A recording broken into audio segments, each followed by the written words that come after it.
Senhoras e senhores, boa tarde.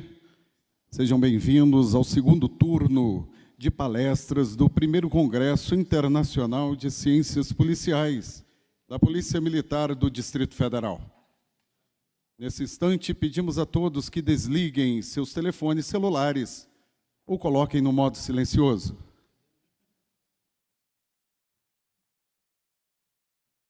A palestra será proferida pelo professor da UNB, doutor Fábio Iglesias, da UNB, cujo tema será Ciências Comportamentais e Atividade Policial da Pesquisa à Aplicação Real.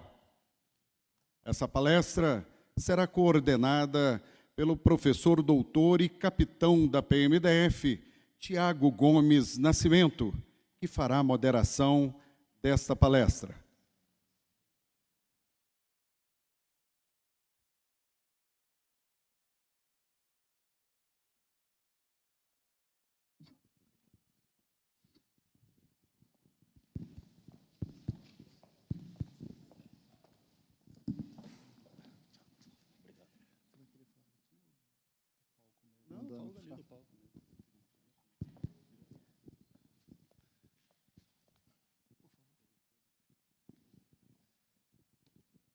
Boa tarde a todos e a todas.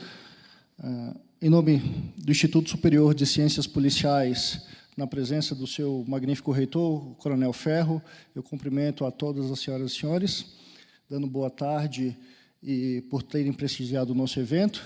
Agora é um momento bastante importante, na qual a gente tem a honra de receber o professor Fábio Iglesias, que já vem trabalhando nos últimos anos com a Polícia Militar em diversos temas afetos à psicologia social e à influência dessa área do conhecimento para a nossa atividade profissional, né? O professor Fábio é graduado, mestre e doutor em psicologia, com foco em psicologia social, psicologia experimental, atuando em vertentes que são bem práticas, que são bem atuantes naquilo que a gente vive no nosso dia a dia, né? E vem contribuindo nos cursos da Polícia Militar, como a gente vai ver na palestra. Então, Fábio, eu gostaria de te agradecer muito ter aceitado o nosso convite por vir aqui palestrar, falar para o nosso pessoal, para os nossos convidados, acerca daquilo que você vem trabalhando nos últimos anos em conjunto com a nossa instituição. Muito obrigado. Obrigado, Tiago. Boa tarde a todos. Em primeiro lugar, congratulo a organização do evento, que está com uma programação muito interessante, um evento, obviamente, muito valioso e único, né? Eu que realmente torço que seja o primeiro de muitos. Bom, agradeço o interesse dos presentes. Bom, eu não tinha planejado exatamente isso, mas uma fala do deputado Olímpio, hoje de manhã, me chamou muita atenção. Em certo momento, mais próximo ao encerramento, ele disse que é lamentável que muitas vezes encontramos muitos ólogos, né? E que falam muitas vezes besteira, né, sobre assuntos que eles não dominam, né? Eu sou um dos ólogos, né, um ólogo do bem, digamos assim, né, que não tenho nenhuma visão crítica à temática, né, ou pelo menos as pessoas que fazem um bom trabalho nessa área, né. Mas, enfim, eu planejei alguns objetivos aqui para a nossa apresentação. O primeiro deles é, como diz o título, né, eu tenho que fazer uma breve descrição do que são as chamadas ciências comportamentais. Esse é um termo que não é assim tão novo, mas ele tem sido muito utilizado para popularizar um conjunto de ciências que, em diferentes níveis de análise, cada um com as suas abordagens, com seus métodos, com seus objetos de estudo, tem investigado problemas de comportamento, sobretudo com o objetivo de não só explicar, mas também prever comportamentos, ou seja, nos fornecer o ferramental necessário para que a mudança de comportamento seja promovida da melhor forma e com os melhores objetivos. Então, vou detalhar alguns dos fundamentos dessa área, tá? E aí, claro, vou fazer isso de maneira articulada com a temática desse congresso, que são as ciências policiais, e, portanto, no título eu estou destacando como que as ciências comportamentais têm uma relação direta de aplicação e não só de ciência básica com a atividade policial de modo geral. Em seguida, eu vou revisar alguns achados das ciências comportamentais. Muitos deles têm se tornado muito populares, inclusive na mídia, porque muitas vezes eles têm uma conotação, assim, quase que contra-intuitiva, como eu digo aí, né? Quer dizer, que você espera que as pessoas vão se comportar de uma determinada maneira e, muitas vezes, por causa de uma pequena intervenção, uma pequena mudança na forma como aquela informação é comunicada, você tem um resultado não esperado, seja em termos positivos quanto em termos negativos, né? Vamos examinar como isso opera, sobretudo na importância que se verifica no contexto brasileiro, mas também quais são as tendências, né, fora do país. E algo que tem aparecido muito, não só no discurso dos chamados ólogos, psicólogos, sociólogos, antropólogos, etc., mas de muitos outros pensadores da segurança pública, é que todo o investimento que à disposição e cada vez mais acessível que se pode fazer em infraestrutura e tecnologia não opera milagres sozinho, né? Porque quem opera tecnologia, quem usa a tecnologia, a infraestrutura, etc., são pessoas, e as pessoas elas têm que se comportar, né? E o comportamento não é algo que acontece magicamente, simplesmente porque existe a estrutura desenhada para isso. Finalmente, eu vou sumarizar aqui algumas aplicações que temos desenvolvido na Universidade de Brasília, sobretudo em parceria com a Polícia Militar do Distrito Federal, embora envolva aí outras entidades, né? E vou mostrar como a gente tem, inclusive, uma longa agenda de pesquisa e de intervenção pela frente, né? Sobretudo quando a gente considera o mote maior desse congresso, desse primeiro Congresso Internacional de Ciências Policiais. Muito bem. Falar de polícia científica ou falar de ciências policiais não é tão difícil. Afinal de contas, existe uma tradição, né, muito bem conhecida, muito bem sedimentada, né, em várias áreas que são naturalmente incorporadas às polícias, né. Aqui na projeção tem algumas das mais conhecidas, apenas algumas das mais conhecidas, ou pelo menos as que o contexto brasileiro tem maior familiaridade, tá? Claro que isso está associado a avanços que foram acontecendo em diferentes áreas do conhecimento. Alguns nomes aqui projetados são muito conhecidos. A chamada Escola de Lombroso, né, um italiano que se ocupou, entre outras coisas, de mensurar o tamanho da caixa craniana e tentar relacionar isso a tipos que poderiam estar mais ou menos propensos à criminalidade.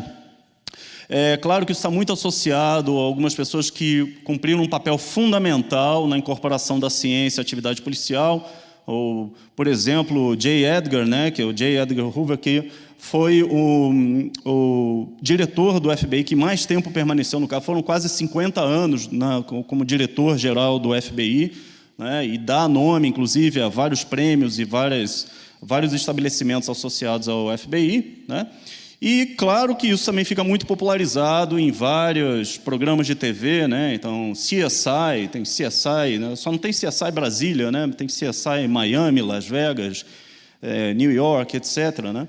Mais recentemente, o que tem se observado é que essa incorporação de elementos científicos à atividade policial tem cada vez mais nomeado elementos comportamentais, tá?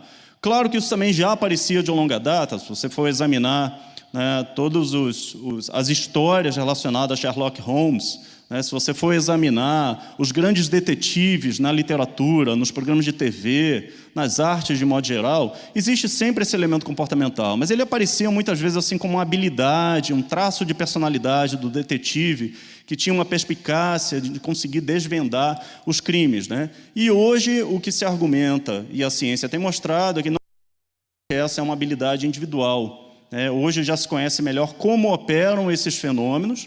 Eles recebem nome, e se eles recebem nome, podem ser conhecidos, eles podem ser preditos, eles podem ser ensinados e treinados, algo que é fundamental para a atividade policial.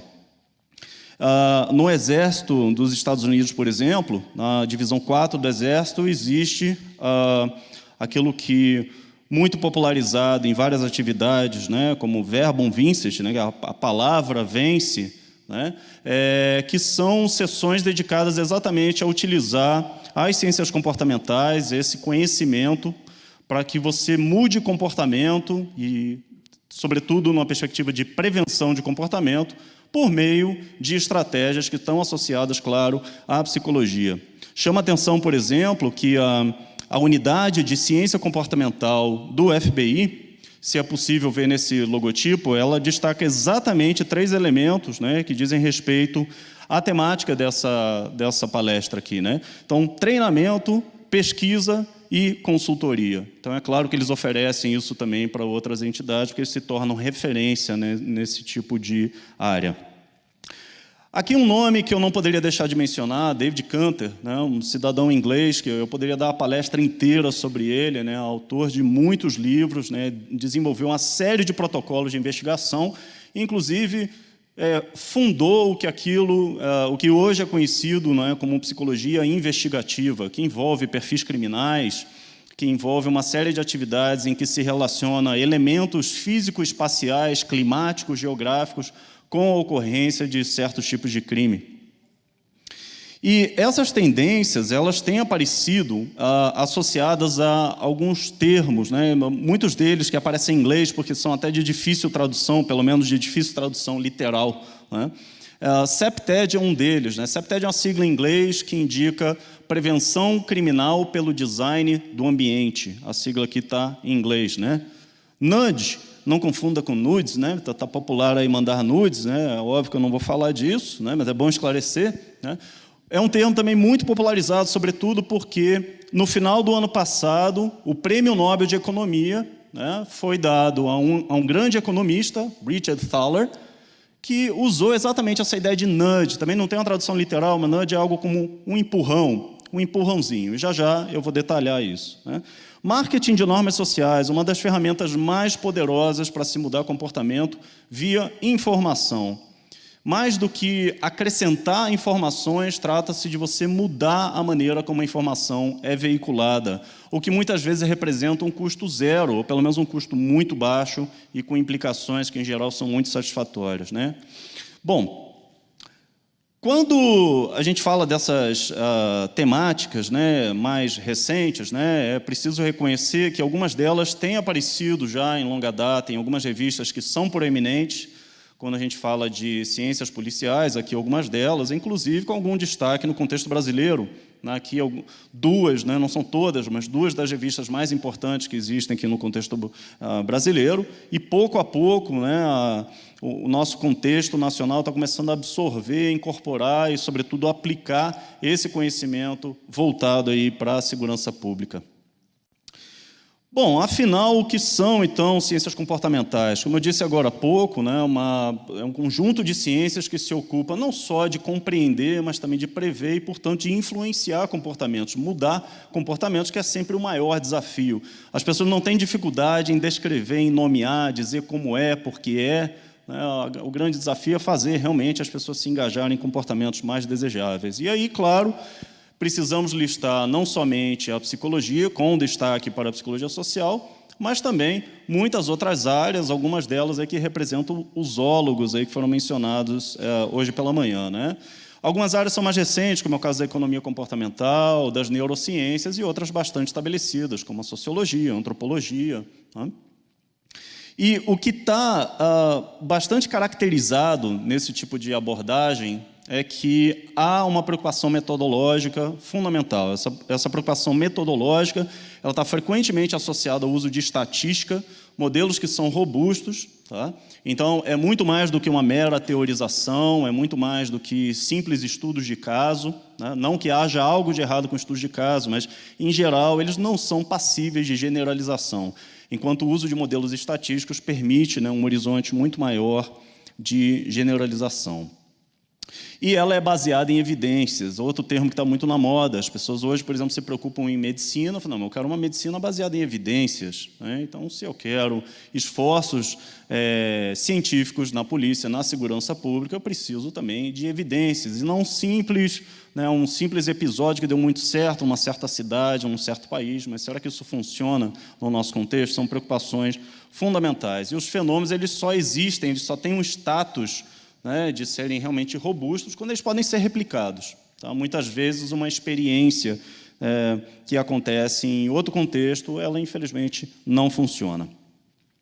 Bom, então isso aparece sobre diversos nomes e, como eu disse, o Prêmio Nobel de Economia, entre outros eventos, popularizou muito a ideia de ciência comportamental, economia comportamental, mudança de comportamento. Isso tem sido aplicado em larga escala por empresas, isso tem sido aplicado por governos, isso tem aparecido desde o nível micro, meso e macro de utilização.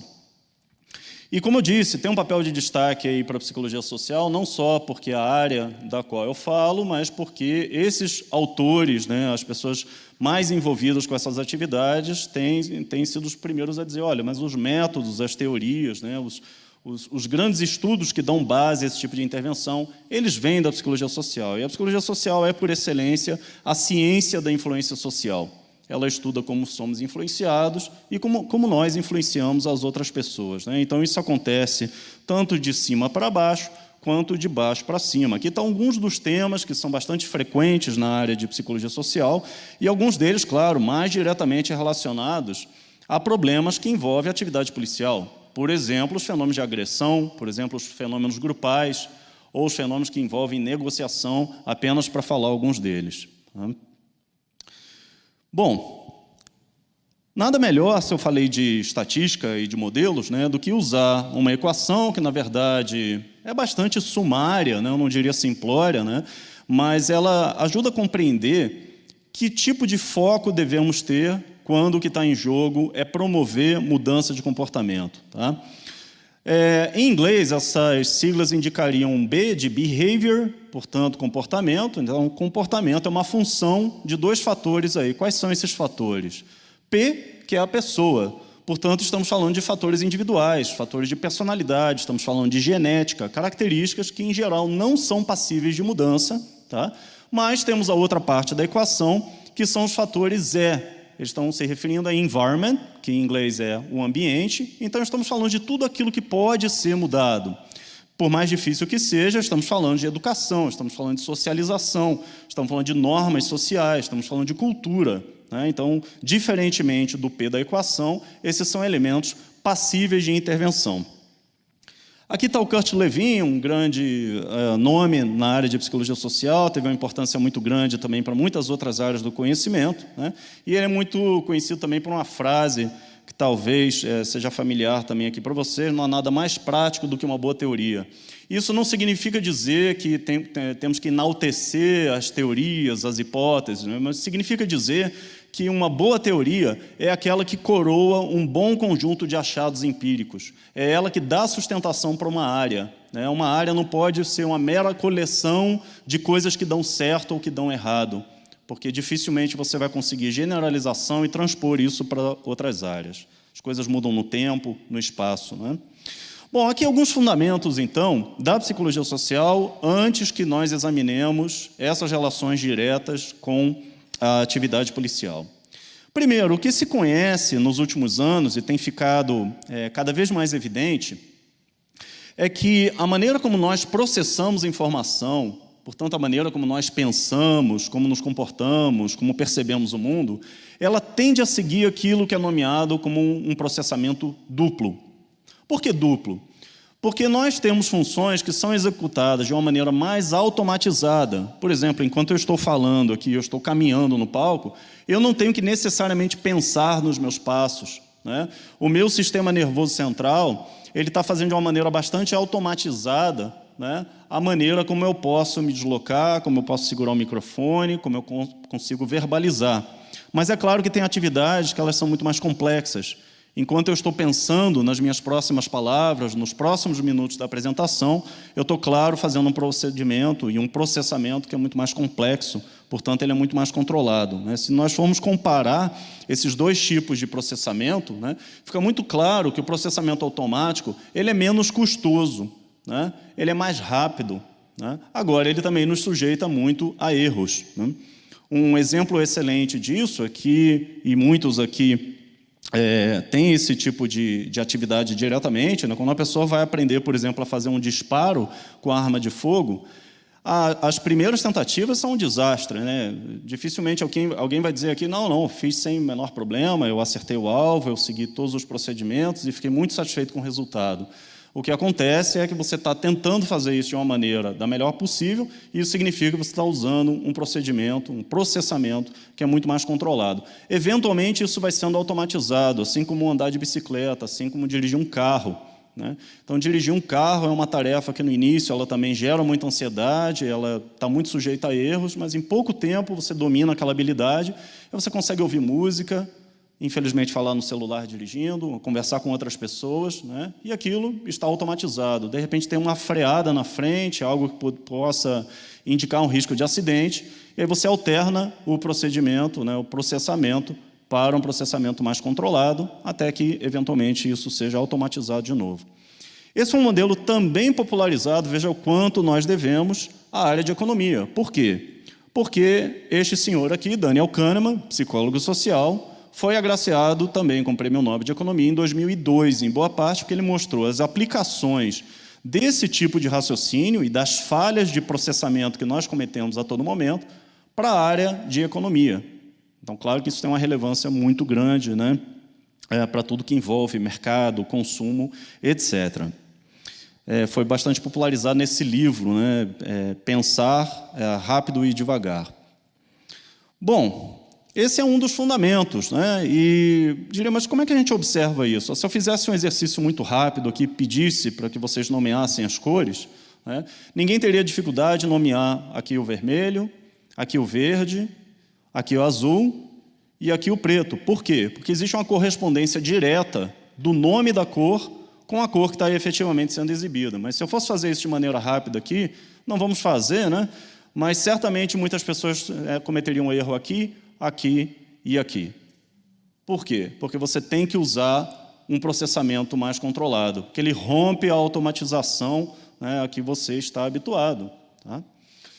Um outro fundamento importante, quando se fala de ciências comportamentais, é que variáveis situacionais, muitas vezes, ou seja, a situação em que o indivíduo se encontra, são mais importantes do que as características individuais. Um dos psicólogos sociais mais conhecidos, Philip Zimbardo, publicou um livro que foi publicado aqui no Brasil como Efeito Lúcifer, né? Ele faz um exame muito interessante, quem tiver a oportunidade de assistir o TED, a apresentação do TED dele, né?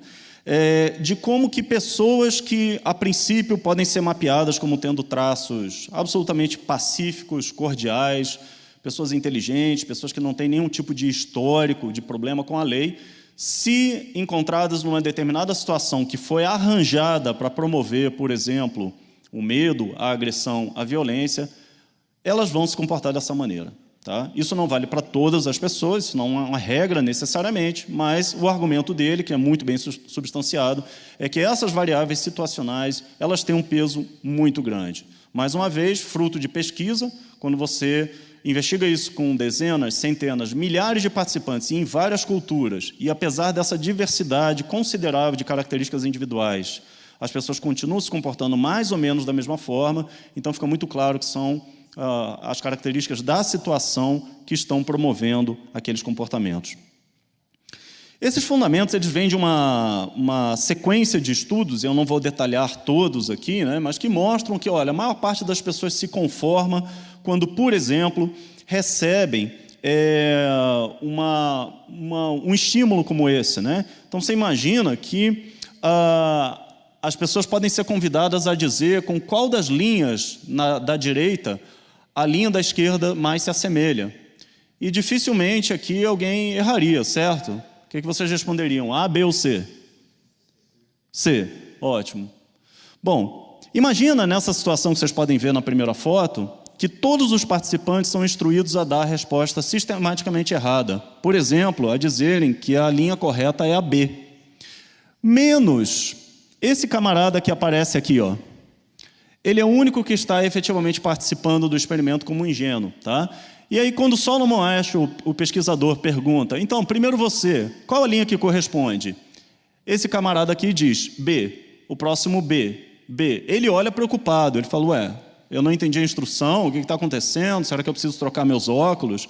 Essas pessoas não entenderam a instrução? Né? B, ele continua ficando confuso quando chega a vez dele. Ele fala, e você? O que vocês acham que ele responde? B. A maior parte das pessoas se conforma, tá certo? E aqui muitos diriam, mas isso jamais aconteceria comigo, eu não cairia nessa. Pois é, mas a maior parte das pessoas, não só em situações desse tipo, mas muitas outras, se conforma. Tá? Dificilmente aqui alguém vê uma fila e decide, não, eu não vou seguir essa fila não, vou fazer uma fila paralela aqui, eu vou fazer uma intrusão aqui no meio, né, eu vou fazer uma fila ao contrário. Né, quando você entrar para o elevador, você vai entrar no elevador e vai olhar para a porta. Dificilmente você vai olhar para o fundo do elevador. Por quê? Porque a maior parte das pessoas está fazendo isso. Moda, modismos, etc., funcionam com essa lógica. Aqui um outro estudo muito conhecido, que também dá base àquilo que se conhece hoje em ciências comportamentais, né? Experimento de obediência à autoridade, Stanley Milgram, tem até um documentário, na verdade filme, disponível aí na Netflix, que narra exatamente quais foram os passos, né, que o Milgram tomou para desenvolver esse experimento, e ele mostrou que a maior parte das pessoas, quando instruídas a efetuar choques a uma pessoa que está supostamente numa situação de aprendizagem, acaba obedecendo aos comandos do pesquisador, quando, na verdade, não existe choque, mas elas não sabem disso. Né? Assista um filme que mostra isso em detalhes. Né? Aí, de novo, você diria, mas eu jamais faria isso. E são choques assim, crescentes, que vão de 15 volts até 450 volts. Mas uma boa parte dos participantes acaba obedecendo. Né? Outro elemento fundamental que mostra, né, o poder da situação, dessas variáveis situacionais. Né? Kitty Genovese era uma nova-iorquina que, quando estava voltando para casa de madrugada do trabalho, ela foi abordada por um criminoso, ela gritou por ajuda, ela não recebeu ajuda, esse criminoso acabou esfaqueando ela diversas vezes e ela morreu. Tá? E o que ficou muito claro é que a ajuda não chegou a tempo. E a ajuda não chegou a tempo porque a ajuda não foi chamada. E por que não foi chamada? Será que essas pessoas elas tinham, né, cidadãos de Nova York? O que está acontecendo nas grandes cidades? Que essas pessoas não estão se comovendo, elas têm um coração frio, elas não se importam, né, com os danos causados a outros. Não, o problema é que justamente havia muitas testemunhas. E se há muitas pessoas, e muitas pessoas são responsáveis, o que acontece é ninguém se sente realmente responsável. Então, esse foi um caso bastante emblemático que mostrou que, olha, todo mundo achou que alguém tinha chamado a polícia. E todo mundo passava uma situação, será que tem uma emergência mesmo? Porque essa pessoa continua gritando e ninguém está socorrendo. Pode ser só uma briga, pode ser uma piada, pode ser alguém bêbado na rua.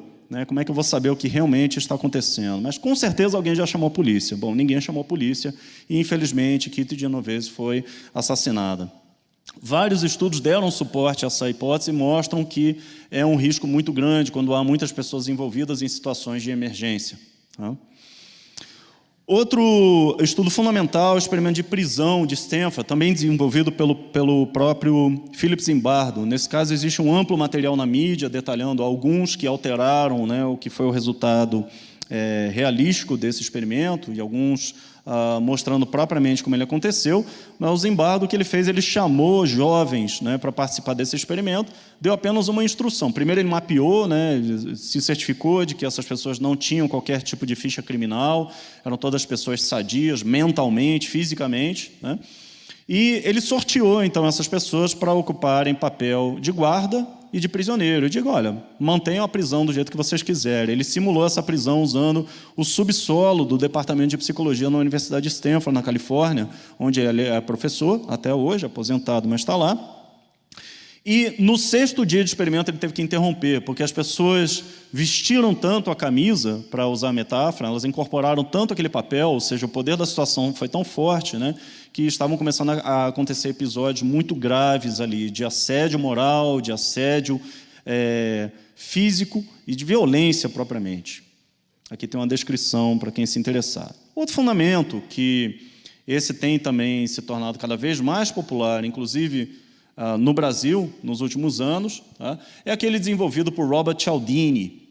Esse autor ele tem uma história bastante peculiar em ciência, porque ele já tinha uma carreira consolidada, mas ele pediu licença da universidade, porque como ele queria estudar persuasão, influência social, né, ele se disfarçou de uma pessoa interessada em ser vendedor, em receber treinamentos, e, de fato, ele foi ser vendedor de carro, vendedor de Tupperware, que são aqueles potes, né, antigamente eram vendidos de porta em porta, telemarketing, vendedor de faca, aspirador de pó, etc. E ele teve a oportunidade, então, de conhecer em primeira mão, com o treinamento científico que ele tinha, quais eram as estratégias que as pessoas envolvidas com esforços de venda, mas não só de venda, pedintes na rua, né, as pessoas, as paqueras, né, na vida noturna, os líderes religiosos, etc. Né? Isso permitiu que ele desenvolvesse, então, um modelo que é hoje o modelo mais conhecido quando se fala de influência social. Tá? Dificilmente você encontra um fenômeno que não se encaixe de alguma forma em um desses 6 grandes princípios aqui. Reciprocidade, ele dá base à ideia de amostra grátis, por exemplo, né? Quando você dá um presente para alguém, você espera um presente de volta, aquela pessoa fica com o fardo da dívida, né? O mercado usa muito isso, né? Comprometimento e consistência, então se você vai dizendo sim, sim, sim, não, não, fica difícil de romper esse ciclo. Prova social, quando você aprende que tem muitas pessoas que gostam daquele produto, daquele serviço, muitas pessoas que apoiam um determinado candidato, por exemplo, automaticamente você tende a se conformar com a multidão. Autoridade, bom, não só no sentido legítimo, fardas, distintivos, etc., né, mas veja como a publicidade usa garotos propagandas, né, pessoas famosas que muitas vezes não têm relação qualquer com aquele produto ou serviço anunciado, mas elas representam figuras de autoridade. Empatia, simpatia, né, então tudo se consegue com um sorriso, né, com a ideia de uma cordialidade, e escassez, toda vez que algo parece raro, há um senso de urgência, né? Compre últimas unidades, corra, é só até amanhã a promoção. Isso também gera, né, um ímpeto muito grande de se conformar com o pedido realizado. Aqui, alguns dos livros do Cialdini que são popularizados no Brasil. Aí com esses títulos parecem autoajuda, né? Não parecem muito convincentes, mas isso é ciência da melhor qualidade. Tá? Bom, e a maneira como isso é operacionalizado, inclusive com analogias, aquilo que se discute, né, com polícia de ciclo completo, né, envolve realmente a ideia de você observar o fenômeno no mundo real e passar por todas as etapas de teste, reteste, requalificação das hipóteses, até que você possa devolver ao mundo real essas aplicações. Tá?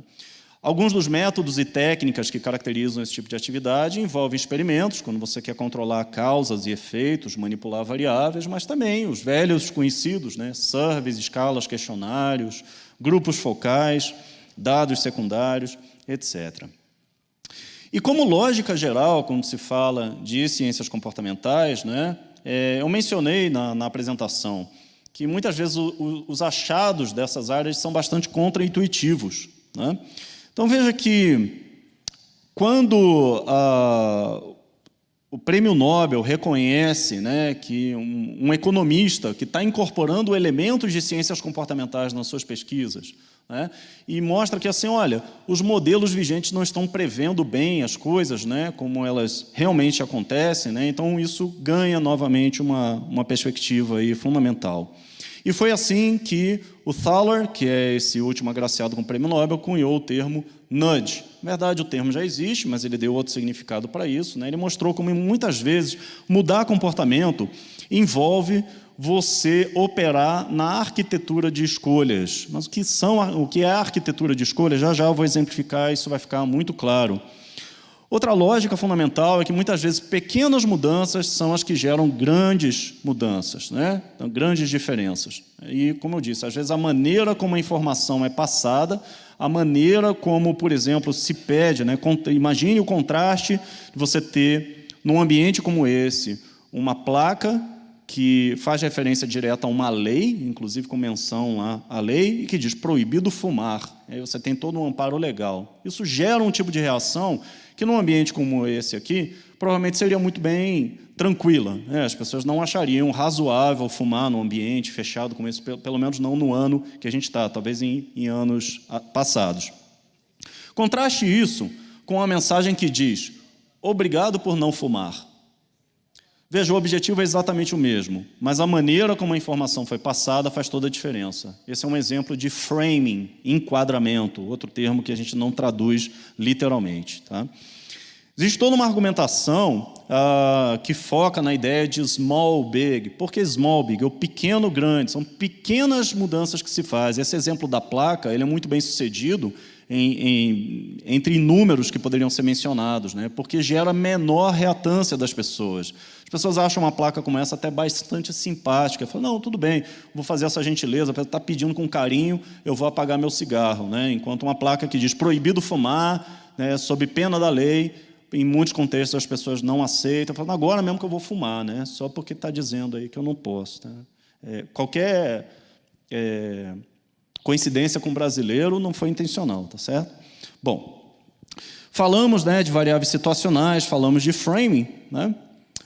E aqui, mais uma vez, né, um esforço que são livros que estão virando best-seller, né, que estão mostrando como que governos e forças de segurança, agentes de saúde, empresas privadas, etc., podem usar essa lógica, né, de fazer intervenções que estão muito mais na seara de ciências do comportamento que propriamente um grande investimento de tecnologia e infraestrutura. Não que eles não sejam necessários, pelo contrário, eles são a base de tudo que a gente faz, né, mas muitas vezes eles são muito custosos, né, e envolvem investimentos assim, de larga escala, enquanto que mudanças comportamentais podem ser operacionalizadas com manipulações bastante sutis, como eu mostrei aqui. Né? Aí, aqui a ideia de nudge, veja que na capa do livro é a mamãe elefante dando um empurrãozinho no elefantinho para aprender a andar, falar, vai lá, corre aí que você tem que crescer. Né? E no Brasil foi traduzido como o empurrão para a escolha certa. Né? Aqui alguns exemplos clássicos, né, de nudge, e veja como a gente começa, pouco a pouco, a imaginar que relação isso tem com segurança pública, com atividade policial. Os autores começam mostrando que isso aqui foi uma experiência que nem tinha qualquer conotação científica, no aeroporto de Schiphol, na Holanda, e o que o administrador do aeroporto fez, ele teve uma ideia assim, né, de fazer uma pequena intervenção nos mictórios. Eu não sei se vocês conseguem perceber que tem um pontinho preto aqui logo acima do ralo.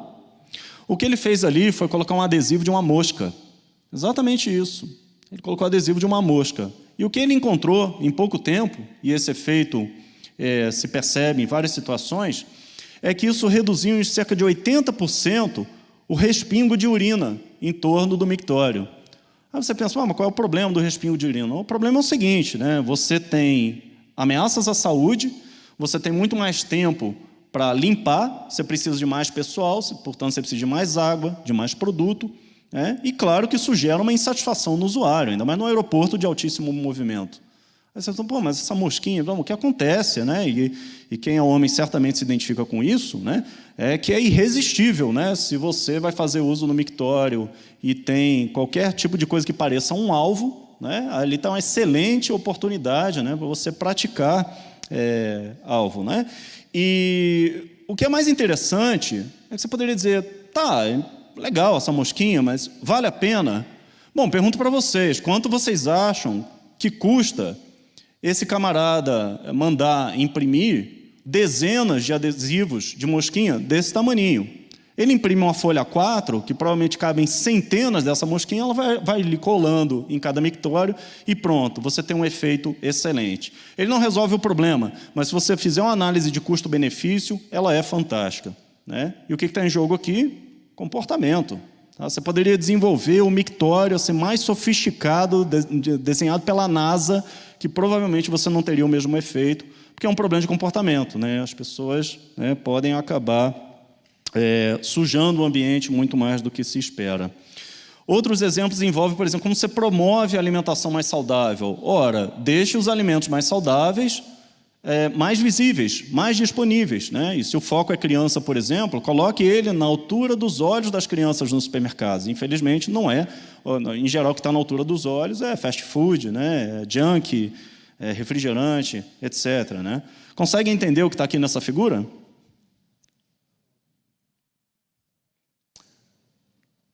Prestem atenção no padrão de pegadas que foram pintadas na escada rolante. Qual é o padrão da direita, qual é o padrão da esquerda? Do lado direito, as pegadas estão juntas. Né? O que elas sugerem?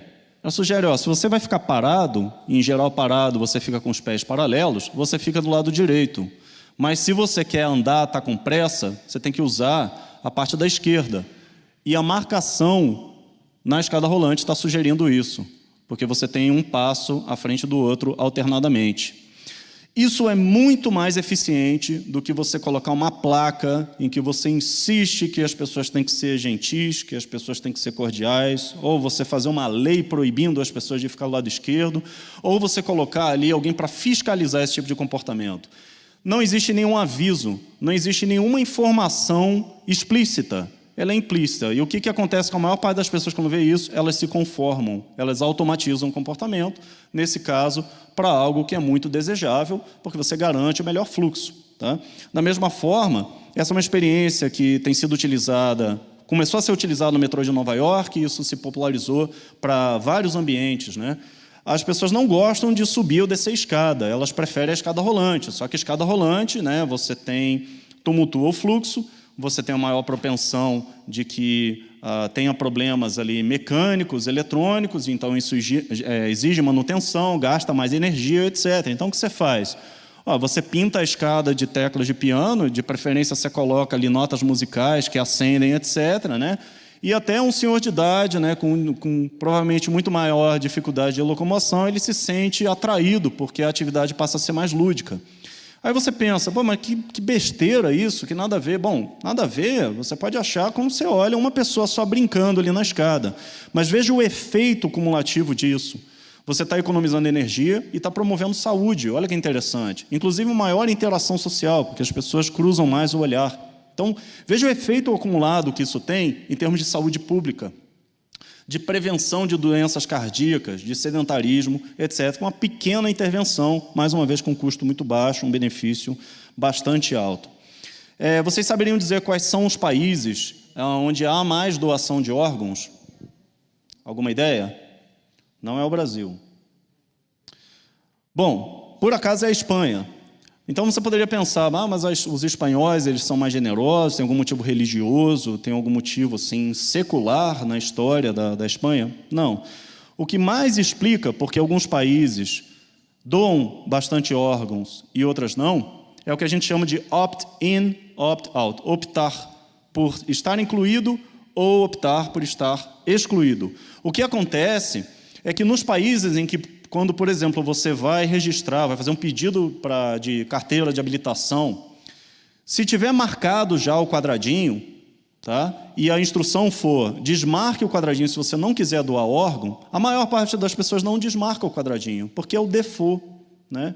É aquilo que está mais automatizado. No Brasil, a gente tem que marcar se você quiser doar. O que acontece? A maior parte das pessoas ela não marca. Inclusive porque ela pensa, bom, pouca gente está doando, não sei se eu quero fazer isso, mas se eu tenho uma percepção, é a prova social que eu mostrei no modelo do Cialdini, né? Se eu tenho a percepção que pelo menos a maior parte das pessoas está fazendo isso, eu vou me engajar nesse comportamento também. Mais uma vez, aplicações de influência social. Aqui exemplos que eu já mencionei, notaram que a lixeira para recicláveis, ela tem um tamanho maior do que a lixeira de orgânico ou não recicláveis. Por quê? Porque ela sempre vai dar a impressão, quando você for usar a lixeira, que ela está mais vazia. Ou seja, é um estímulo para as pessoas reciclarem mais. Você cria uma discrepância esse estímulo, né? Isso aqui é algo que está bastante comum, inclusive no Brasil, porque aparece o mapa aí da América do Sul e faz uma alusão direta à área verde, Amazônia, etc. Né? Aqui um outro exemplo que é utilizado no livro de Nudges, do Thaler, né? Mostrando que essa é uma intervenção na cidade de Chicago, onde ele mesmo mora. O que eles fizeram foi o seguinte, essa curva é muito perigosa, as pessoas não reduzem como deveriam, e ao invés de você colocar lombadas ou pardais de fiscalização, simplesmente a prefeitura desenhou listas no chão, que sequer são perceptíveis em termos de relevo, né, quando você passa com o automóvel, e essas listas elas vão ficando cada vez mais próximas conforme se aproximam da curva perigosa. O que acontece com o condutor quando ele vê essas listas diminuindo de tamanho? Ele tem a impressão de que ele está em alta velocidade, portanto, ele reduz a velocidade. Em nenhum momento está sendo pedido, cobrado, fiscalizado que ele reduza a velocidade. Então, veja como essa abordagem ela pode ser muito bem recebida pela população em vários contextos. Bom, então, todas essas intervenções elas estão baseadas na ideia daquilo que muitos chamam de paternalismo libertário. Por quê? É a ideia de que, olha, não é que temos que restringir as liberdades. Eu não vou dizer para você o que você tem que fazer. O que eu vou fazer é organizar, arquitetar as escolhas de maneira que elas possam ser mais facilmente dirigidas numa direção desejável e com benefícios coletivos. Tá? Alguns países têm implementado o que eles chamam de unidades de nudge, né? Isso começou na Inglaterra, com esse senhor, David Halpern, né? Ele foi pioneiro nisso, né? E ele é um dos que argumenta, olha, você começa, né, com uma pequena, né, um pequeno empurrãozinho, e, eventualmente, você parte para estratégias aí um pouco mais robustas, né? Aqui está uma estratégia, não é propriamente um nudge, mas estamos passando por isso, né? Que é o fuso horário. Ora, o tempo não mudou, o movimento da Terra, o movimento do Sol não mudaram. O que mudou é a maneira como essa informação é programada, a maneira como o nosso agendamento é feito, com benefícios vários aí de economia de energia, de segurança, etc. Aqui tem uma intervenção um pouco mais radical, né? Todos reconheceram aqui Brasília, né? Brasília era uma região que não tinha nada, e falaram assim, não, aqui que a gente vai definir onde as pessoas vão morar, onde vão trabalhar, onde vão fazer compras, onde terão lazer, etc. Né? E, recentemente, tivemos uma excelente notícia, a Prefeitura do Rio conseguiu estabelecer uma unidade nudge, né? Estamos colaborando aí diretamente com essa unidade nudge, e ela envolve, inclusive, intervenções voltadas para a segurança pública também. Tá? E, finalmente, nesses fundamentos e aplicações, a ideia de marketing de normas sociais. Né? Veja o que eu falei sobre prova social. Quando você noticia, e de maneira acurada, né, por exemplo, 99% das pessoas pagam imposto de renda, a maior parte das pessoas denuncia crime, isso funciona muito melhor. E veja como é contraintuitivo, porque, em geral, a notícia que se dá é o seguinte, estão denunciando pouco, então você tem que fazer a sua parte, tem que colaborar, porque pouca gente faz. Se eu tenho a percepção de que pouca gente faz, por que eu deveria fazer? Isso não sensibiliza tanto quanto você ter uma motivação de conformidade, certo? E aí, claro, né, tem várias estratégias que se pode utilizar, algumas mais custosas, outras menos, outras que têm um horizonte temporal muito grande, né? Mas, sem dúvida, essas que envolvem intervenções comportamentais, elas se destacam não só porque elas têm uma eficiência relativa a se considerar, mas porque, como eu já mencionei, elas conferem baixo custo, né? E o que menos funciona, infelizmente, é o que dita ainda boa parte das ações no Brasil, são campanhas de informação, campanhas de conscientização. Mero provimento de informação não é suficiente para lidar com isso. A gente tem mostrado isso em alguns trabalhos, como esse aí que eu estou projetando. E algumas divisões aí da maior entidade de ciências comportamentais do mundo, que é a American Psychological Association, tem promovido, né, essas ações aí em várias frentes. Né? Bom, começamos, né, a relacionar isso com atividades de segurança pública, né, e, como muitos sabem, né, quando se fala de crime, é inevitável falar do chamado triângulo do crime. Né? Então, estamos falando aí do agente, o potencial criminoso, seja ele profissional ou não, né, os bens ou a vítima disponíveis, né, e, claro, a oportunidade. Né? Isso é um triângulo aí que fomenta muito do que se desenvolve na área, né? E aqui vou começar a mostrar, então, inclusive com destaque para esse triângulo do crime, né, como que várias aplicações podem ser voltadas para a atividade policial. Por exemplo, em situações de negociação em crise, algo que a gente está diretamente envolvido, mas que envolve também policiamento ostensivo, prevenção criminal de modo geral, manifestações populares e outros temas aqui. Né? Veja quantos elementos poderiam ser localizados a partir das ciências comportamentais quando a temática é crime.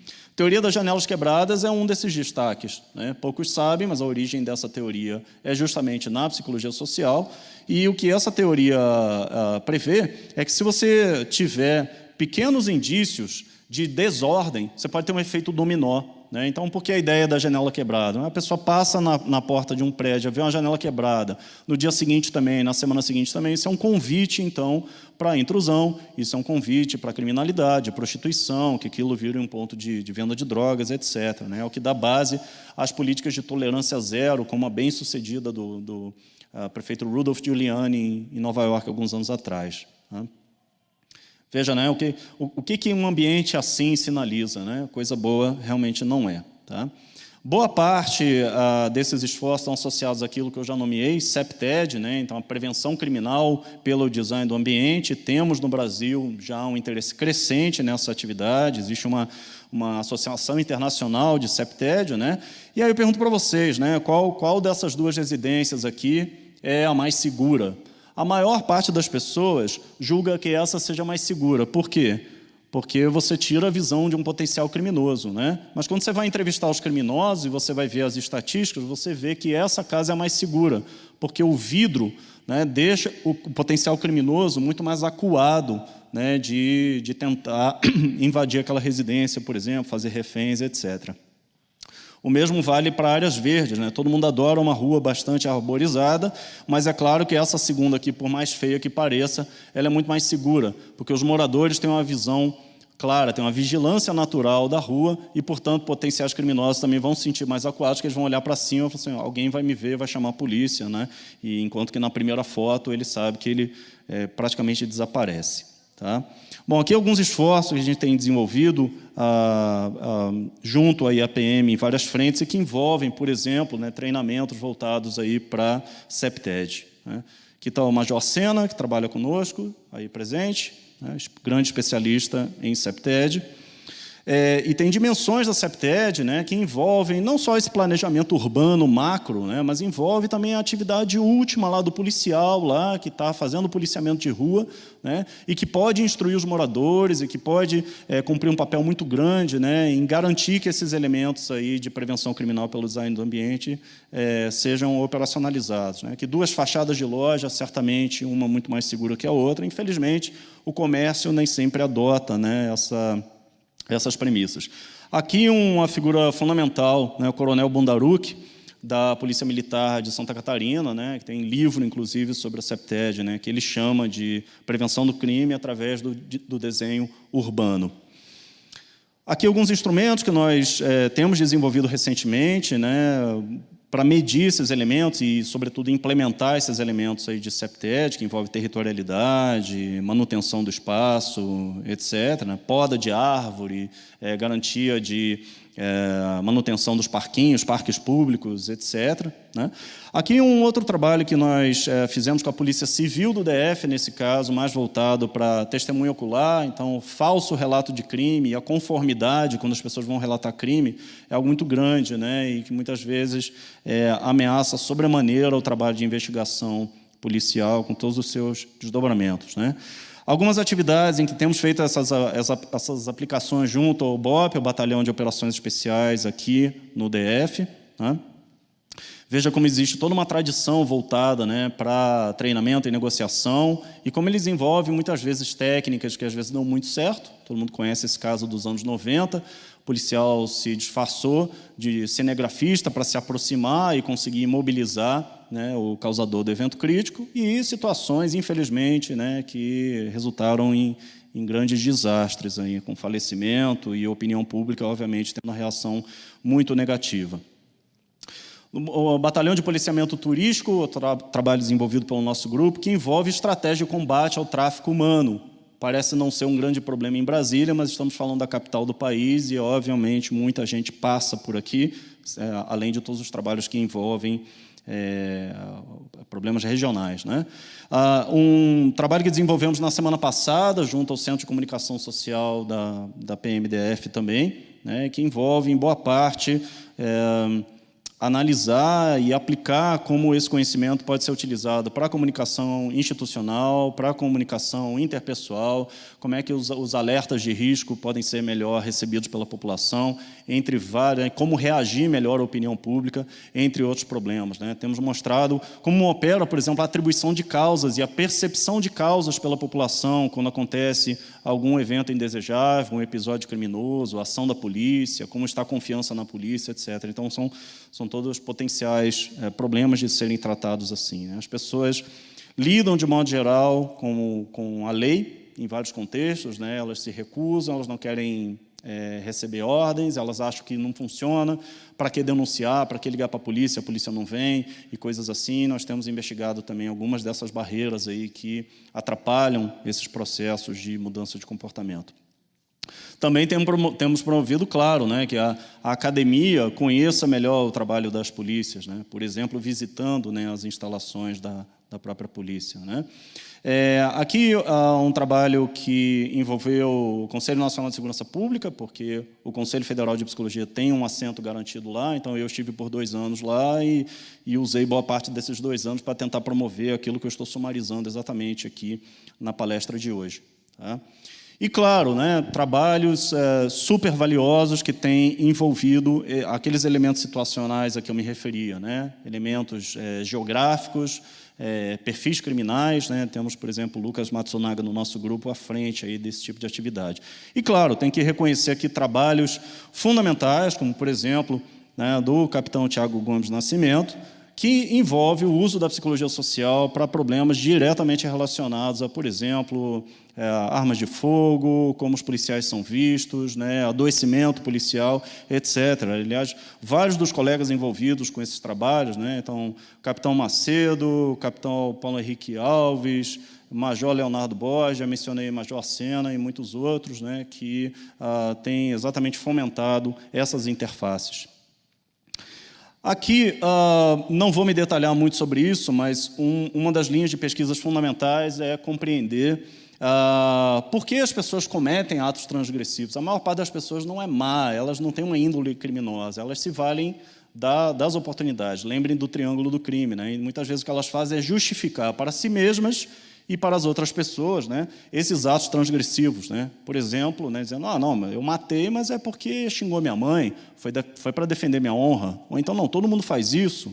Então, o governador lá do Rio de Janeiro está preso, por que você vai vir atrás de mim aqui? Porque eu só roubei um eletrodoméstico aqui na loja, né? Então, justificativas dessa natureza, desde situações mais triviais até aquelas mais radicais, elas são muito utilizadas, elas precisam ser compreendidas e incorporadas nos esforços de comunicação voltados para a prevenção criminal. Aqui alguns trabalhos que nós fizemos, por exemplo, com infração de trânsito, né, identificando exatamente, né, como é que as pessoas argumentam isso. É comum ouvir isso, né, a culpa é do Detran, né, o Detran que colocou a placa no lugar errado, por isso que eu parei aqui, né, então não é porque eu cometi uma transgressão, é a placa que está no lugar errado, né, isso é sério, né, as pessoas, quer dizer, não é sério, mas as pessoas argumentam seriamente isso, né. Muito bem, mais alguns trabalhos aqui, mencionei o Major Borges, a Raquel, outra doutoranda lá do nosso grupo, está estudando corrupção, veja como é um tema que também interessa, né, a todas as atividades aí relacionadas à segurança pública de modo geral, né? E algumas disciplinas têm liderado esse esforço, né, na Universidade de Brasília, como a disciplina de prevenção criminal, ofertada na graduação e também na pós-graduação, e espero que essa regularidade seja cada vez maior e atraia cada vez mais, não só um público acadêmico, como também um público das pessoas envolvidas, né, com a segurança pública. Bom, aqui algumas imagens do nosso laboratório, lá na Universidade de Brasília. Quem tiver mais interesse em conhecer nossos trabalhos, pode acessar influencia.unb.br, que nós vamos sempre divulgando essas atividades e temos todo interesse em fomentar essas parcerias. Então, mais uma vez, eu agradeço, né, pelo interesse de vocês, e antes de encerrar, eu lembro que nós temos aí uma ampla agenda, e esse é o primeiro Congresso Internacional de Ciências Policiais, ou seja, temos muitos congressos aí pela frente para conseguir consolidar e estimular mais pessoas a se envolver, entidades e pessoas a se envolver com desafios como esses aqui, por exemplo, né? E eu finalizo dizendo, né, o que a gente precisa é de mais evidências, mais coisas que funcionam, né? Então, o uso da ciência em sua característica, sua roupagem mais aplicada, sem baboseira intelectual, né? O que se coaduna perfeitamente com aquilo que foi falado, mais uma vez, pelo deputado hoje mais cedo, na abertura do evento. Tá? Obrigado mais uma vez ao interesse de vocês e desejo a todos um bom congresso.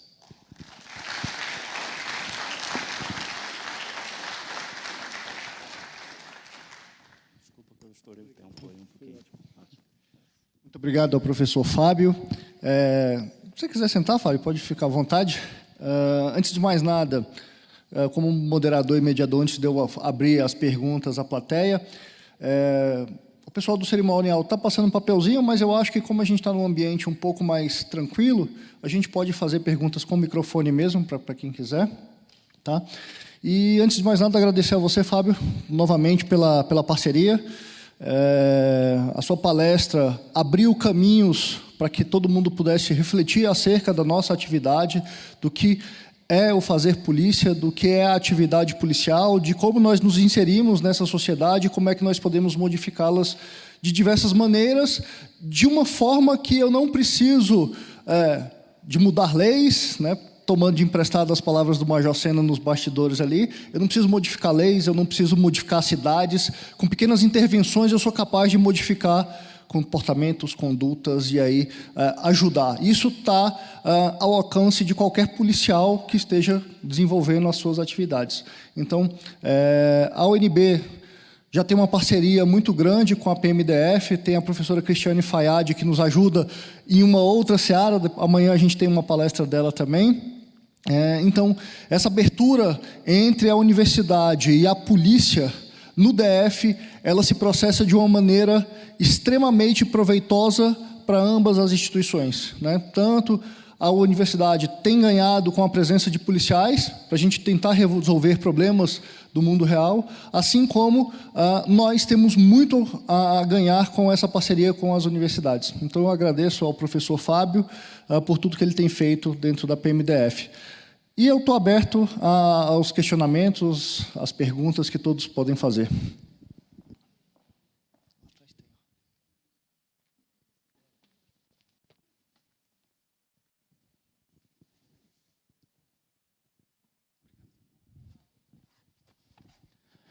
Professor Fábio Iglesias, obrigado pela palestra. Recentemente eu li algo a respeito do experimento do Philip Zimbardo e me parece que eles estão revendo os protocolos de comportamento e de intervenção que foram feitos ali e, salvo uma leitura errônea de minha parte, os críticos têm afirmado que a margem de liberdade que ele deu aos atores sociais envolvidos no experimento foi por demais ampla, né? O que acabou comprometendo até mesmo o comportamento, né, e o desempenho deles no experimento. Eu queria saber se realmente essa revisão procede, se é isso mesmo que aconteceu. Pois não. Veja, de fato, nos últimos anos, e isso aconteceu não somente no caso do Philip Zimbardo com esse experimento, mas de muitos outros experimentos tidos como clássicos na psicologia e em várias outras áreas, é que com toda a transparência e acesso à informação que se tem hoje, a possibilidade de você replicar esses estudos, é que vão sendo encontradas falhas, não só na maneira como eles foram conduzidos, mas na interpretação que foi dada pelos autores, tá? Eu acompanhei diretamente, por razões óbvias de interesse, esse caso do Zimbardo, e aí eu convido você e os demais interessados a entrarem no site dele, ver as respostas que ele provê aos críticos do experimento dele, inclusive disponibilizando todas as informações que você puder imaginar em termos de gravação, de transcrições, de fotos, relato das pessoas envolvidas, né? E quando você examina esse material, você vê que algumas críticas talvez estejam fora de contexto, outras talvez procedam, mas a gente está falando de um experimento que aconteceu há mais de 40 anos. Né? E uma das críticas que, obviamente, procedem é que, à época, por exemplo, não existia muita previsão ética em termos institucionais, né, para você saber o que você poderia fazer ou não no experimento, que não é trivial, né? Quer dizer, você simular uma prisão, você convidar as pessoas para participarem durante 15 dias, embora só tenha durado 6 dias, né? Essas pessoas foram buscadas em casa com viatura policial, foram algemadas, né, no caso dos que foram sorteados para desempenhar o papel de prisioneiros, né? Então, à época, um experimento como esse causou assim, muito alvoroço. Hoje é difícil você fazer isso sem uma autorização, sem que haja, né, uma série de atenuantes aí nos riscos que poderiam estar envolvidos. Mas, de todo modo, eu convido, né, você a olhar no site dele, que é zimbardo.com, ou .org, se eu não me engano, né? E o relato que ele faz é muito convincente, assim como de todos os colegas que trabalharam com ele na época, são todos grandes nomes, né, em ciência, né, e o próprio relato em primeira mão das pessoas que participaram, né? Então, me parece que algumas críticas não procedem, mas essas críticas elas dão muito ibope, né? Então, aparece um jornalista e fala, descobri que não foi bem assim. Todo mundo vai ler a notícia, porque, né, ela choca, né? Mas nesse caso não parece proceder realmente. Obrigado. Boa tarde, professor. Capitão Guilherme, atualmente lotado no Departamento de Logística e Finanças. Primeiro eu queria agradecer a palestra. O senhor até brincou antes do início dela, né, que a gente já está acostumado com as palestras comportamentais, mas cada área do assunto que ela é experimentada, a gente verifica uma maior aplicabilidade. Então, muito obrigado mesmo. A minha pergunta, na verdade, é com relação ao último slide, em que o senhor coloca a agenda de pesquisa, prevenção criminal, inclusive exclamações, né? Além do design do ambiente, além do desenho urbano, que outras possibilidades vinculadas à prevenção criminal, que acredito que seja um interesse muito forte da Polícia Militar especificamente, o senhor vislumbra nessa agenda de pesquisa? Obrigado, Guilherme. Bom, eu posso responder já dizendo algo que certamente não seria um esforço trivial, que é colocar mais policial na rua, mais câmera de segurança, mais grade, né, e mais superfícies rígidas, não convidativas, e mais luz, etc. Quer dizer, não é razoável a gente pensar que a solução possa depender somente desses investimentos, pelos motivos que eu já detalhei, né? O custo que isso tem, né? Tanto de implementação, de manutenção, a reação que isso gera na população. Então, respondendo ao que você falou em termos de CEPTED, vejo que em muitos casos, né, da CEPTED, as intervenções elas também são de baixo custo, não necessariamente elas envolvem construções e edificações, mas a população tem que ser parceira nessas atividades. Eu destaco isso na primeira parte, por isso eu voltei, né, nesse slide. Veja, é muito custoso você implementar todas essas ações, mas é muito menos custoso e muito mais colaborativo se isso é promovido na comunicação, né, com a população. Esse é um esforço que acontece em várias frentes, né? Quer dizer, desde o Cosme Damião lá que está lá na ponta lá, que conhece a população pelo nome, conhece lá o comerciante, o comerciário, né, a senhora que fica lá conversando na porta de casa e tal, até, claro, né, os esforços, como eu disse, de comunicação institucional, né? Eu acho que tem um ponto crucial, e por isso também eu voltei esse slide, que é você aprimorar a imagem que a população tem da polícia, das polícias, e segurança pública, Estado, estamos falando, né, do pacote completo, né? As pessoas, muitas vezes, vivem um estado de desconfiança, elas querem lançar mão de estratégia por conta própria, a gente conhece vários casos, inclusive você se afasta um pouco das cidades grandes, o que você mais vê é a tentativa de promoção de justiça popular, justiça social, porque, de novo, as pessoas não confiam, né, que os agentes responsáveis possam fazer isso. Então, acho que essas estratégias elas passam muito por um esforço, né, de você mostrar, olha o que a polícia faz, olha como que a polícia faz, não é só a polícia que tem que fazer, né, a população tem que fazer isso também. Quando a gente fala de CEPTED, não é só você ligar para a entidade do governo, o GDF, o governo federal, etc., e exigir e cobrar aquelas melhorias, mas você tem um papel ativo também na manutenção do espaço, ter um papel ativo na maneira como são denunciadas e registradas as ocorrências e como se estabelece laços de comunicação, que são uma das melhores formas de você garantir segurança, por exemplo, numa vizinhança, né? As pessoas que se conheçam, que tenham contatos um dos outros e que prontamente vão tomar algum tipo de providência quando, né, sabem que tem alguém em situação de ajuda, seja uma emergência médica ou propriamente uma emergência policial. Então, obviamente, não existe assim, uma receita de bolo pronta para isso, mas é um modelo que várias forças de segurança têm adotado, pelo menos em muitos países desenvolvidos, mais uma vez, porque a relação custo-benefício ela é muito favorável. Obrigado, Guilherme. Boa tarde, professor. Boa tarde a todos. Eu me chamo Cledemar. Professor, parabéns, muito boa a sua explanação aí. A gente aprende bastante com o que foi exposto aí. Eu tenho um questionamento, eu fiquei até assim, quando o senhor falou com relação à questão... Nós temos um ditado que diz que a ocasião faz o ladrão. Esse ditado, ele serviria, eu até acredito que seja cultural, que serve aqui para o Brasil e para alguns países da América Latina e outros países, porque essa questão de o ambiente ele favorece o fato acontecer. Eu queria que o senhor explicasse um pouco mais, porque, por exemplo, no Japão, a gente viu uma reportagem recentemente, não tão recente, mas tem poucos dias, assim, no sentido de que a porta do carro fica aberta, a carteira lá dentro, a chave. Eu estou me referindo ao Japão porque foi uma reportagem que passou há pouco tempo. Mas outros países também, como a Europa, países nórdicos e outros países que a gente já viu também em reportagens sobre essa questão da ocasião não fazer o ladrão. A pergunta é, isso não é uma questão cultural? Ok. Obrigado, Clememar. Bom, eu disse que não era daquele tipo de ólogo que fica, né, assim, fazendo, né, assertivas sobre coisas que eu não domino.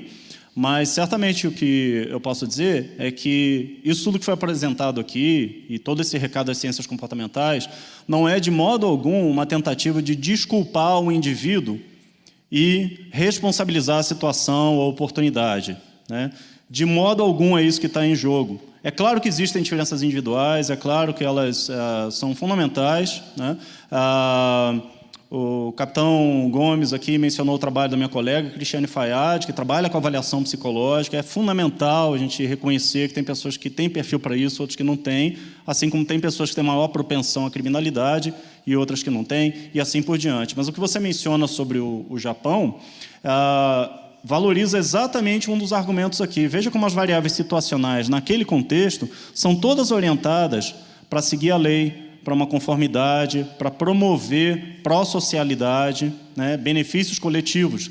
Então, na hora que alguém rompe essa atmosfera, que é muito favorável, que é muito pacífico, rapidamente você tem uma reação da população, nos termos que eu comentei aqui em resposta, né, ao capitão Guilherme, né? Então, o próprio cidadão vai dizer, aqui não. Ou ele vai prontamente chamar a polícia, né? A própria população vai ter uma reação que é muito diferente daquela que se observa num contexto que está contaminado pelas premissas da teoria das janelas quebradas, por exemplo. Você tem uma impressão de que o ambiente não é cuidado, né? Aquela porta aberta ali é um convite, né, para o carro ser, então, objeto de alguma ação de vândalos ou criminosos que vão roubar alguma coisa, né? Então, se você tem essa política de tolerância zero, no melhor sentido da palavra, porque no Brasil é péssimo, fala tolerância zero, parece intolerância, né? As pessoas já são logo acusadas de serem fascistas e outras besteiras, né? Mas a ideia não é você garantir, né, que todos esses elementos sinalizem cuidado, sinalizem que, olha, a população não tolera aquilo, né? E aí qualquer ação desviante, ela prontamente é sinalizada e ela é muito mais facilmente resolvida. Obrigado. Professor Dr. Fábio Gleisi, boa tarde. Meu nome é Eduardo, eu sou coronel da reserva da Polícia Militar do Estado do Rio de Janeiro. Em primeiro lugar, gostaria de parabenizá-lo pela apresentação, foi muito enriquecedora. Eu tinha uma pergunta, agora eu tenho duas depois dessa sua fala. A primeira é que entre final de 2013 e início de 2014, nós tivemos no Rio de Janeiro movimentos populares de manifestação que começou com um mote que é nós não queremos 20 centavos a mais na passagem de ônibus. Isso provocou movimentos populares de toda a ordem. E nós percebemos lá que, nessa ocasião, as pessoas se utilizavam das mídias sociais de forma anônima para convocar a população para manifestação e, inclusive, para atos de violência. Então, a primeira pergunta é: como as ciências comportamentais veem a influência das mídias sociais em relação ao comportamento da população? A segunda veio quando o senhor falou agora, a segunda pergunta, fazendo uma referência à teoria das janelas quebradas, onde, quando o local não dá a impressão que é bem cuidado, favorece o surgimento de ações criminosas.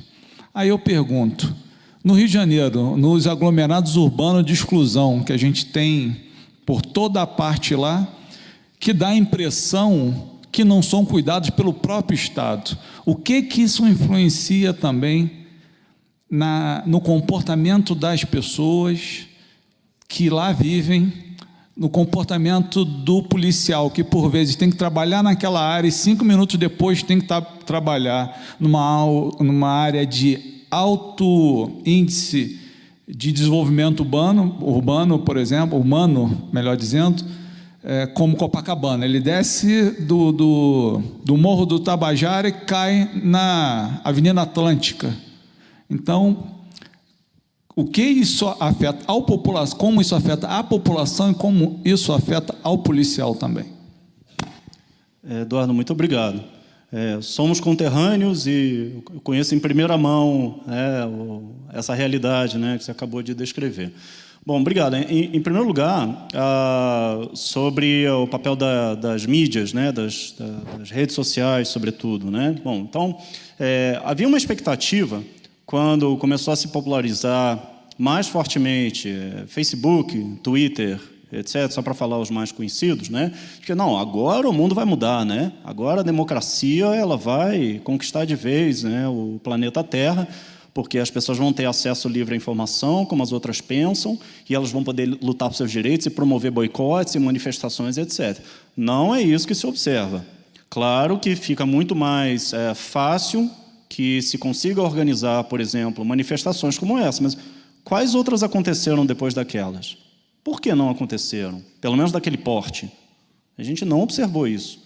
Então, não é necessariamente o novo veículo de comunicação, por mais que ele gere uma agilidade, uma facilidade de acesso, né? Hoje, com um clique você tem um acesso potencial a milhões de pessoas, literalmente, né? Então, isso não parece ter mudado muito a estrutura da comunicação social, tá? Em boa parte porque você tem uma contra-resposta a isso, né? Vide o caso das fake news. Então, como é que combate fake news? Não é fácil essa batalha. Então, a época dessas manifestações, muitos autores que trabalham com normas sociais, foi algo que foi falado aqui, né? Inclusive eu com um colega também escrevemos sobre isso, tinha uma demanda muito grande de jornalistas, mas será que agora as pessoas sabem como as outras pensam? Então, elas não se sentem mais isoladas no seu desconforto, na sua insatisfação, na sua revolta social com os 20 centavos, por exemplo. De fato, esse é um dos fatores que ajuda a explicar, mas, de novo, por que não aconteceram outras manifestações? Por que o povo não está na rua reclamando da violência urbana, por exemplo, que você mencionou, né? Então, existem fatores aí muito mais complexos, né? Então, na verdade, o que mudou foi a roupagem. A gente tem uma velocidade da informação, né, que é consideravelmente maior, mais acessível, boa parte da população brasileira tem acesso à internet no celular, né, coisas de recursos tipo WhatsApp, né, promovem a informação rapidamente, mas também tem a informação contrária. Não estou nem chamando de contra-informação necessariamente, né? Estou dizendo que isso vira um mosaico muito complexo de informação e, mais uma vez, e como foi argumentado aqui, mero provimento de informação não é suficiente para mudar comportamento. E é fundamental você reconhecer a maneira como essa informação pode ser veiculada. Tá?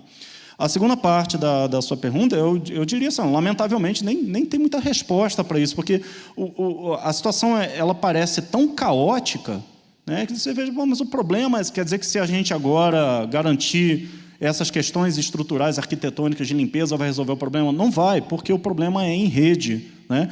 Olha o efeito que tem, já que falamos do Rio de Janeiro, me sinto autorizado de falar isso, né? Olha o efeito que tem a prisão, ou pelo menos os processos criminais que respondem figuras do mais alto escalão no governo, só para falar do Estado do Rio de Janeiro, sobre a população.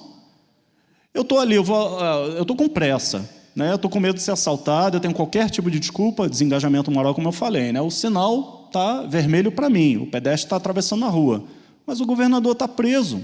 Olha quantos políticos estão presos, olha quantos milhões e milhões. Por que é que eu não vou sonegar imposto de renda? Que, na minha visão, é um impacto mínimo, quando milhões estão sendo, né, desviados em várias esferas, né? Quer dizer, se você não tem um exemplo a seguir, né, no que seria esse reconhecimento, esse ordenamento da sociedade brasileira, não faz o menor sentido que você faça um trabalho de formiguinha e chegue a falar, não, vamos educar as crianças, porque aí o problema do Brasil é a educação. Não é exatamente assim, né? Quer dizer, parece muito trivial essa fórmula, né? De novo, é um recado muito zoólogos aí, falam, não, o problema são os valores da família. Mas veja, a situação ela é muito mais grave do que isso, e ela não envolve só uma estratégia como essa. E para sumarizar minha resposta, de modo algum que foi apresentado aqui, parece que você não, essa aqui é a nova solução. Não, é mais um esforço, né? E enfatizo, né, que é um esforço que tem um custo relativamente baixo para um benefício razoável, né, e que deve ser conciliado com todas as outras estratégias que já utilizam, né? Mas a grande vantagem é que esse é um conhecimento mais novo, que não é popularizado no Brasil, né, e por isso ele pode ser tão vantajoso no cenário que a gente tem de escassez de recursos, escassez de estrutura, uma população já descrente com as políticas públicas, né, com os agentes de manutenção da ordem e por aí vai, né? Muito obrigado. Eu agradeço a participação de todos. Pois não. Como forma de registrarmos o agradecimento, o professor doutor e capitão da PMDF, Tiago Gomes Nascimento, fará a entrega ao palestrante de um certificado pela palestra proferida no primeiro Congresso Internacional de Ciências Policiais. Fábio, então, fazendo na prática aquilo que você ensinou, né, uma estratégia de persuasão para que a gente possa continuar essa nossa parceria entre a Universidade de Brasília e a Polícia Militar do Distrito Federal. Nós te agradecemos muito. Eu que agradeço. Maravilha. Muito obrigado. Essa aqui é uma pequena lembrança para que esteja representada a polícia lá na sua mesa na universidade. Muito obrigado. Estratégia de reciprocidade. Reciprocidade.